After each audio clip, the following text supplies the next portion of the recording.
Assalamualaikum warahmatullahi wabarakatuh. Halo Sobat Genbi, balik lagi nih bareng aku, Barokah Rahmadani, dan juga bareng bintang tamu kita kali ini. Penasaran kan, nanti kita akan bakalan perkenalan nih, siapa sih bintang tamu kita pada sore hari ini. Sobat Genbi, kali ini kita bakalan membahas mengenai tips dan trik mengenai wawancara. Kira-kira apa aja sih yang harus kita persiapkan untuk wawancara magang misalnya, atau seleksi beasiswa Genbi 2024. Halo Mas. Halo Barokah. Selamat sore Mas, apa Sore. kabar? Sehat Barokah. Kamu gimana, sehat? Sehat, alhamdulillah. Alhamdulillah. Mungkin Sobat Genbi mau tahu nih Mas, perkenalan diri boleh dong Mas? Kalau kata pepatah, tak kenal maka tak sayang. Oke, boleh banget. Izin ya Barokah ya. Halo teman-teman, Sobat Genbi semuanya. Perkenalkan, aku Yove Maulana di sini sebagai area marketing eksekutif untuk PT Nutrifood Indonesia. Dan keseharianku jadi tim marketingnya Nutrifood teman-teman di Nutrifood Pekanbaru. Gitu teman-teman. Wah, jadi itu ya, kita kedatangan bintang tamu yaitu Mas Yove sebagai marketing Nutrihub. Mungkin terlihat ya di belakang teman-teman ada Nutrihub Pekanbaru. Oke Mas Yove, sesuai nih dengan tema kita pada sore hari ini membahas mengenai tips dan trik untuk wawancara. Entah itu wawancara beasiswa ataupun wawancara magang atau kerja nantinya. Boleh dong Mas, pertanyaan pertama ini mungkin Mas, kira-kira penting nggak sih kita membangun personal branding di sosial media? Boleh Mas, langsung jawab aja. Oke, ini menarik ya teman-teman ya. Terutama ketika kita mau melakukan tahap interview, itu tuh juga kita harus perhatikan yang namanya personal branding. Ini penting banget. Kenapa? Pada dasarnya nanti juga user kita atau pewawancara tuh kadang ada yang melihat sosial media kita gitu. Mungkin bisa dibilang kalau aku pribadi ya, ketika aku wawancara aku pasti akan lihat sosial medianya. Seperti itu. Kenapa? Karena dari sosial media itu kita bisa menerka-nerka dulu nih di awal orangnya itu seperti apa. Orangnya kita akan tahu dulu nih yang akan kita ajak bicara tuh kayak gimana. Terus kita bisa kepoin juga aktifnya tuh seperti apa sih? Cocok nggak sih sama ibaratnya lini pekerjaan atau mungkin nanti dunia yang akan kita lakukan kerja barengnya, seperti itu. Nah itu tentunya akan sangat penting teman-teman untuk melihat personal branding teman-teman lewat sosial media. Makanya jangan sampai tuh, terutama Instagram. Biasanya anak Gen Z nih ya, zaman sekarang foto profilnya kalau galau dihilangin gitu ya teman-teman. Kalau enggak, ketika galau-galau gitu postnya diarsip semua, jadi nol, seperti itu. Artinya apa? Kadang itu nggak membuat teman-teman tuh terlihat seperti itu. Atau bahkan kadang kalau sekarang di dunia marketing kita disarankan untuk tidak nge-private seperti itu. Terutama juga ketika teman-teman mau interview, kalau bisa jangan di private karena biar bisa dikepoin gitu. Terutama jika memang feed Instagram teman-teman tuh bermanfaat banget, terutama bisa menunjukkan aktivitas kalian ketika organisasi, kemudian di post tuh untuk habis event, kemudian atau habis volunteer. Itu volunteer juga penting, melihat juga kehidupan sosial teman-teman. Kalian tuh juga aktif nggak sih di dunia sosial, seperti itu kan teman-teman. Atau punya skill-skill tertentu, edit video, edit foto, typography. Nah itu juga zaman sekarang kan menarik tuh teman-teman. Nah itu bisa jadi poin plus juga kalau teman-teman punya itu. Nah itu jadi mungkin beberapa hal yang mungkin bisa teman-teman lihat dari personal brandingnya. Makanya jangan sampai tuh teman-teman ketika galau ngepost sesuatu yang berlebihan banget, akhirnya mau interview dilihat sama HR-nya. Waduh, ini nanti kalau dimarahin atau mungkin nanti kalau kerjanya ada masalah, dia bikin story galau-galau gitu kan. Mungkin akan kena juga image perusahaannya mungkin misal, atau kena juga image organisasinya.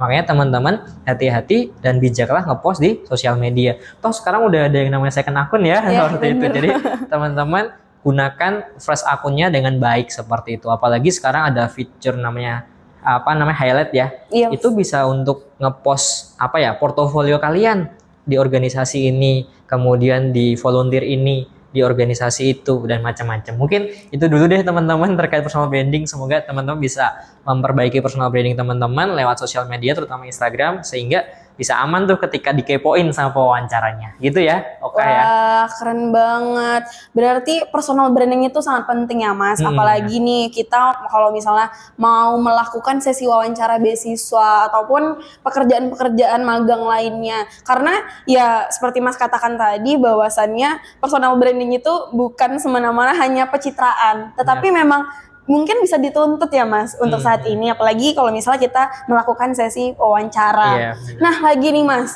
membahas mengenai tips dan trik untuk wawancara atau interview. Kira-kira kandidat seperti apa sih yang akan menjadi sorotan sebagai HR ini Mas? Oke, ini menarik teman-teman. Sebenarnya kalau masih ada hubungannya sama personal branding tadi, tapi nggak lewat sosmed, kalau misal skupnya masih rada kecil ya, misal aku cari anak magang untuk Nutrifood di area Pekanbaru gitu kan pasti ada beberapa koneksi juga yang bisa tahu tuh, si A tuh orangnya kayak gimana sih, si B orangnya kayak gimana sih gitu kan. Itu juga tergantung dengan personal branding kalian. Jangan sampai kalian dikenal di kelas kalian, tukang nggak ngerjain tugas, nah itu kan. Kalau di organisasi ngilang-ngilang terus. Nah artinya apa? Itu personal branding yang buruk untuk teman-teman kan. Dan hati-hati, bisa aja teman-teman nggak keterima itu karena usernya melakukan semacam tes pasar gitu ya. Si A tuh kayak gimana sih? Ternyata si A tuh nggak pernah ngerjain tugas ya, pasti usernya juga jadi akan ragu kan seperti itu. Jadi akan jadi penilaian yang buruk gitu kan. Tapi kalau yang mau bener-bener teman-teman ibaratnya yang dicari sama user ya pasti yang pertama sesuai sama kriteria dulu. Kan kadang kita butuhnya berbeda-beda ya, terutama misal berbeda posisi ya pasti berbeda lini pekerjaan, pasti kriterianya juga akan berbeda gitu. Tapi kalau misalnya yang general ya bagaimana teman-teman bisa menjadi pribadi yang benar-benar bisa aktif berkontribusi, kemudian aktif bisa punya ide dan masukan-masukan, atau bahkan juga teman-teman harus mungkin jadi pribadi yang menyenangkan. Kenapa? Pada dasarnya user juga akan memilih orang-orang yang mungkin akan cocok bekerja dengan dirinya dan lingkungan kerjanya gitu teman-teman. Kalau teman-teman tipenya yang kaku, yang ketika ditanya A jawabnya ya udah cuman datar, nggak ada intonasi, itu kadang juga user ini nanti kayaknya kalau kerja sama dia bosen, kerja sama dia ya gitu-gitu aja, nggak menarik gitu-gitu. Nah itu bisa terjadi loh teman-teman. Artinya apa? Bagaimana teman-teman bisa menjadi pribadi yang memang berjiwa sosial yang baik, ibaratnya juga interaksi sama orang baik, komunikasinya harus baik. Artinya apa? Ya sekali lagi harus latihan juga komunikasi. Percuma kalau teman-teman ibaratnya materinya udah dikuasai di kepala, tapi nggak bisa berkomunikasi dengan baik, orang juga bingung gitu kan. Dan artinya dunia kerja pun, dunia atau mungkin skop organisasi, beasiswa dan lain pun juga ujungnya yang paling penting komunikasi gitu kan. Gitu. Makanya itu akan jadi kriteria yang mungkin harus teman-teman kuasai kalau teman-teman mau lolos interview. Mungkin itu dulu ya Oka jawabannya. Wah, bener nih Mas. Berarti kunci dari saat kita wawancara itu adalah komunikasi ya Mas. Mau gimana pun kita bakalan dinilai melalui komunikasinya. Walaupun dia tidak anak komunikasi ya Mas. Tapi kita harus menguasai namanya teknik komunikasi nih teman-teman. Oke Mas, lanjut nih. Kira-kira kandidat yang seperti apa sih yang disukai oleh seorang user sendiri? Oke, kandidat seperti apa? Ya kalau kandidat yang tadi ya teman-teman ya, pasti sesuai kriteria juga. Kemudian kandidat yang mungkin menguasai materi tadi, kemudian punya punya pribadi yang ceria, mungkin juga itu bisa jadi poin plus ya teman-teman, kayak yang tadi saya sampaikan. Dan di sisi lain ya pasti ada persyaratan-persyaratan lain, dari misal kalau beasiswa ada berkas-berkas yang harus dipenuhi gitu ya jangan sampai berkasnya salah. Jangan sampai berkasnya kurang tanda tangan, salah upload berkas, kemudian berkasnya nggak lengkap. Nah hal-hal itu harus teman-teman hilangkan dulu, karena itu bisa jadi penilaian juga di awal. Dia nggak ngumpulin ini, dia bagus, tapi dia nggak ngumpulin ini. Artinya mungkin dia juga punya hal detail yang dia miss gitu kan. Artinya bisa aja, ini nanti kalau kerja juga nggak beres. Takutnya kayak gitu kan teman-teman. Judgement di awal kita harus minimalisir seperti itu. Mungkin itu sih Oka sih. Wah, bener-bener. Berarti memang kita harus teliti ya Mas. Apalagi untuk seleksi pertama, mungkin kalau misal teman-teman Genbi lagi melakukan penyeleksian beasiswa, dari pertama mungkin ada seleksi berkas. Nah itu tadi yang dikatakan Yove tadi, bahwasannya kita harus teliti nih berkas-berkas apa yang harus kita persiapkan dan akan kita kirim. Baru selanjutnya ke sesi wawancara. Mungkin Mas untuk pertanyaan-pertanyaan wawancara nih, bagaimana sih Mas tips dan triknya untuk memperkenalkan diri nih kepada user yang sedang mewawancara kita? Oke, nah ini menarik teman-teman, tips memperkenalkan diri ya teman-teman ya. Jadi biasanya ya kalau interview, pertanyaan pertama pasti coba dong perkenalkan dirimu gitu. Nah bagi teman-teman jangan cuman kenalin, saya si A, dari sini, asal sini. Udah selesai gitu kan. Teman-teman, usernya akan bingung, pewawancara bingung. Ya, cuma gini doang gitu kan. Kalau bisa, ketika perkenalan diri ini teman-teman sedikit bercerita juga. Jadi, kenal itu nggak cuma kenal nama dan lain-lain, tapi bisa kenal personal seperti apa, dan juga bisa kenal keaktifannya seperti apa, dan mungkin bisa berkontribusi seperti apa untuk perusahaannya atau untuk ya organisasinya seperti itu. Jadi ya bisa kenalin diri. Setelah itu teman-teman bisa ceritakan ikut organisasi A, B, C. Tapi nggak cuma sampai situ. Di organisasi A berperan seperti ini, impactnya dengan adanya saya di sini bisa seperti ini. Nah itu akan jadi lengkap banget dan menarik gitu. Atau bahkan jika masih ada waktu bisa teman-teman tambahin kelebihan sama kekurangan kalian seperti itu. Memang saya kelebihannya seperti ini dan ini cocok banget untuk organisasi ini gitu kan. Nah itu akan jadi perkenalan yang akan menarik dan men-trigger pewawancara untuk kepo lebih lanjut atau untuk ya setidaknya akan notice kamu seperti itu, akan diingat gitu. Beda sama orang yang jawabnya cuman nama saya ini ya akan nggak keinget gitu ya teman-teman ibaratnya. Mungkin itu. Oke. Wah, kira-kira gitu loh Sobat Genbi, bahwasannya kita jika perkenalan itu mungkin lebih banyak ya Mas, mungkin agar tidak diberi pertanyaan yang terlalu gimana, karena ya tadi Mas katakan bahwasannya kita sudah menjawab pertanyaan user dengan sangat lengkap mengenai pengalaman kita, pengalaman organisasi, ataupun mungkin ada internship pada saat-saat kuliah ya Mas. Benar, nah Mas, lagi Mas, tadi Mas sudah mengatakan mungkin menjelaskan mengenai kekurangan dan kelebihan. Mungkin sobat-sobat Genbi pada penasaran nih Mas, kira-kira bagaimana sih cara menjawab kalau misalnya user bertanya nih, kira-kira apa sih kelebihan dan kekurangan kamu? Karena kan Mas, waktu Oka masuk Genbi juga pertanyaannya itu juga sering ditanyakan nih dari user Bank Indonesia-nya sendiri. Oke. Ini menarik teman-teman. Pertanyaannya tuh memang pertanyaan bisa dibilang paling umum ya. Iya, benar, paling Mas. umum. Nah ini mungkin teman-teman juga bisa jawab dengan apa ya, ibaratnya kalau teman-teman memang udah mengenal diri sendiri, teman-teman akan jawab dengan lugas, lancar, dan akan meyakinkan gitu. Beda sama kalau kalian nggak kenal diri sendiri gitu kan. Pasti ya jawabannya cuma itu-itu aja. Kelebihan saya pekerja keras. Terus udah gitu, nggak bisa bercerita. Mungkin kan bisa tambahin kelebihannya A, tapi ada satu kayak ibaratnya buktinya, proofnya terkait kelebihan itu apa gitu. Kalau perlu misal ya menurut teman-teman dan mungkin teman-teman organisasi saya biasanya seperti ini. Saya dikenal sebagai si paling teliti atau apa. Nah itu akan menjadi proof tersendiri ya gitu ya. Kemudian untuk kekurangan. Nah ini kekurangan juga kadang banyak yang ibaratnya terlalu polos ya mungkin ya ibaratnya ya. Langsung ibaratnya tuh menjurus banget tapi tidak dengan pembuktian bahwa dia bisa berubah atau untuk mengatasi kekurangan tersebut gitu. Jadi misal kalau kekurangannya adalah pelupa, tapi teman-teman bisa atasi itu dengan rajin mencatat, kemudian rajin membawa buku dan lain-lain sehingga kalian punya schedule yang baik dan lain-lain. Nah, artinya kelemahan tuh pasti bisa teman-teman kurangi dan atasi kok. Jadi teman-teman harus jawab dengan cara mengatasinya juga, jangan cuman ibaratnya cuman jawab kelemahan saya pelupa, tapi udah nggak ada proof dan cara untuk mengatasinya. Mungkin itu sih Oka sih. Oke, itu ya Sobat Genbi, kalau misalnya user sendiri bertanya mengenai kelebihan dan kekurangan, tapi di balik kekurangan itu harus ada yang kita perbaiki nantinya. Benar. Nah, pertanyaan umum selanjutnya nih Mas, mungkin user juga sering mempertanyakan mengenai kenapa saya harus memilih kamu? Apalagi ya Mas, terkhusus nih di Bank Indonesia pasti bakal ada pertanyaan seperti itu tuh Mas. Gimana Mas tips dan triknya nih, cara menjawabnya? Oke, ini menarik teman-teman. Biasanya kalian bisa sesuaikan juga dengan organisasi atau perusahaan yang benar-benar pengen kalian masuk ya, seperti itu ya teman-teman ya. Pertanyaan ini bagaimana kalian tuh bisa ternotis dan bisa teringat, minimal itu teman-teman. Kadang ya bagaimana tuh adalah beberapa tipe orang ya.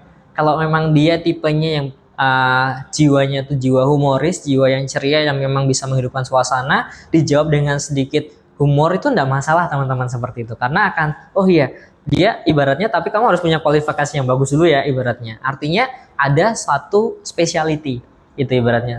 Speciality-nya oke, akan jadi orang yang bisa menghidupkan suasana. Jadi kamu akan jawab seperti itu. Tapi kalau emang speciality-mu misal bisa ngedit video gitu dan kamu bener-bener punya passion di bidang itu, jawab aja dengan misal contohnya kayak simpelnya, kenapa harus memilih saya, karena nanti video-video organisasi Anda akan top-top semua. Misal seperti itu teman-teman. Artinya apa? Akan teringat, oh si A ini adalah tukang edit video yang handal gitu. Oh, si B ini akan jadi orang yang humoris yang akan ceria, atau si C ini saya akan bekerja keras dan pantauannya dan lain-lain. Nah, mesti ibaratnya adalah ya teman-teman akan diingat gitu kan lewat statement akhir teman-teman tersebut kenapa harus memilih kalian. Mungkin itu sih Oka sih. Wah, berarti kelebihannya emang harus kita sebutkan ya Mas, Bener, biar bener. user sendiri mengingat kita, karena Mengingat, banyak banget kan kalau misalnya udah masuk di sesi wawancara, banyak banget nih yang akan diwawancara. Mungkin Mas, bagaimana sih cara kita, mungkin kalau misalnya kita wawancara pasti yang pertama itu dilihat looking kita, terus cara gestur tubuh kita, itu gimana tuh Mas, cara kita menyampaikan nanti ke user agar kita terpilih nih menjadi salah satu kandidatnya. Oke, ini menarik teman-teman. Terkait mungkin sebelum look dan lain tentunya prepare ya teman-teman. Prepare tuh ada banyak hal. Prepare materi maupun prepare diri. Nah, prepare materi itu artinya ya teman-teman kuasai materinya. Contohnya mau daftar perusahaan tertentu, tahu perusahaannya tuh kayak gimana, atau tahu project-projectnya kayak gimana. Caranya gimana? Ya udah kepoin orang-orang yang udah dalam perusahaan tersebut gitu kan. Kepoin Instagram perusahaannya. Artinya akan kebayang ketika teman-teman ditanya, contoh simple, tahu nggak sih visi misi perusahaan ini? Ah, ibaratnya kan itu simple. Kalian bisa belajar, tapi kalau kalian nggak prepare ya kan akan nggak tahu gitu kan. Kemudian tahu nggak sih brand-brand perusahaan ini? Nah, kan teman-teman akan bisa menjawabnya kalau teman-teman prepare gitu ya. Atau mungkin pertanyaan-pertanyaan lebih spesifik. Kadang ya teman-teman, misal kamu kalau udah masuk akan kepikiran bikin project apa. Nah, kalau kalian nggak tahu perusahaannya seperti apa atau organisasi seperti apa, kan akan bingung. Nah, kalian bisa juga selain kepoin sosial media, bisa tanya-tanya senior-seniornya, tanyain orang-orang dalamnya. Kan teman-teman punya banyak platform ya zaman sekarang ya untuk melakukan hal tersebut ya. Artinya dari materi, oke, udah keren semua, berarti udah aman gitu kan. Habis itu persiapan diri juga penting teman-teman. Persiapan diri itu contohnya apa ya? In case jadwal interviewnya jam berapa, di mana. Kalian tuh juga harus spare waktu yang banyak gitu. Ibaratnya jangan sampai mepet-mepet, terus tiba-tiba di jalan macet, terus jadi panik sendiri, telat, jadi kurangi nilainya, atau bahkan telat jadi nggak bisa ikut interview. Kan sayang banget ya kalau teman-teman udah siap secara materi, tapi secara dirinya nggak siap seperti itu. Kemudian juga kadang itu mungkin kalau yang cewek-cewek ada kesempatan juga prepare untuk touch up lagi, kan kadang di jalan kena debu dan lain-lain mungkin perlu touch up lagi, artinya butuh make upan lagi mungkin ya, misal seperti itu ya teman-teman. Artinya yang penting adalah teman-teman bisa terlihat menarik juga, ibaratnya ya jangan sampai karena teman-teman nggak prepare, teman-teman harus dari parkiran ke gedung lari-lari, tiba-tiba keringetan, pas di mana keringetan kan pasti juga akan jadi teman-teman jadi mengurangi kepercayaan diri teman-teman juga seperti itu. Jadi prepare secara diri juga penting. Kalau look menyesuaikan, tergantung perusahaan, tergantung organisasi. Kalau emang ada ketentuan diharuskan pakai hitam putih, kan kadang ada yang masih formal banget seperti itu ya. Ya udah pakai itu. Tapi kalau teman-teman tahu memang konsep perusahaannya tuh fun, contohnya Nutrifood, contohnya anak muda banget ya, teman-teman bebas rapi sopan, ya itu sudah cukup seperti itu. Yang penting looknya menarik dan teman-teman prepare seperti itu. Wah. Itu sih mungkin kalau dari saya. Duh, keren banget nih Mas. Berarti untuk gestur tubuh mungkin kalau dari look mungkin kita harus mempersiapkan dengan sesuai dengan company-nya sendiri ya Mas. Terus mungkin tips dan triknya agar kita tidak grogi, mempersiapkan banyak hal, mulai dari keberangkatan misalnya, atau persiapan kalau misalnya di rumah mungkin kita persiapkan bagaimana tata letak kamera yang baik atau segala macamnya lah ya Mas. Nah Mas, pesan terakhir nih dari narasumber untuk Sobat Genbi pada sore hari ini kira-kira apa Mas? Boleh dong dibagiin. Oke, teman-teman Sobat Genbi, kalau pesan dari saya terutama untuk yang menghadapi interview ya nantinya ya. Teman-teman yang pasti semua tadi yang saya sampaikan mungkin bisa, belum tentu itu yang paling benar teman-teman, tapi teman-teman bisa ambil yang mana yang paling sesuai sama diri kalian juga, dan yang mana sesuai sama riset kalian juga. Kadang berbeda perusahaan, berbeda organisasi, mungkin berbeda tipe interviewnya. Apalagi sama kalian juga mungkin bisa kepoin kira-kira kisi-kisinya siapa sih yang nanti akan menginterview gitu ya, ibaratnya pertanyaan-pertanyaan seperti apa. Nah itu teman-teman kalau sudah tahu itu mungkin nantinya bisa akan menjawab dengan baik gitu. Jadi yang paling penting adalah prepare ya teman-teman untuk interview di Gen B. Mungkin itu aja dari saya. Wah, keren banget nih. Oh, ini Sobat Gen B. Tadi kita udah membahas juga sama CV selaku bagian marketing di NutriHub. Jadi Sobat Gen B, mulai besok kalau misalnya sudah memasuki seleksi wawancara, jangan pernah takut lagi, jangan pernah Benar. khawatir lagi. Dilihat lagi bagaimana tips dan trik yang udah dibagiin tadi sama CV. Oke, Sobat Gen B, mungkin sampai di sini dulu perjumpaan kita untuk sesi Gen B Talk. Jangan lupa like, komen, dan share. Sampai jumpa lagi. See you! Oke, see you ya teman-teman ya.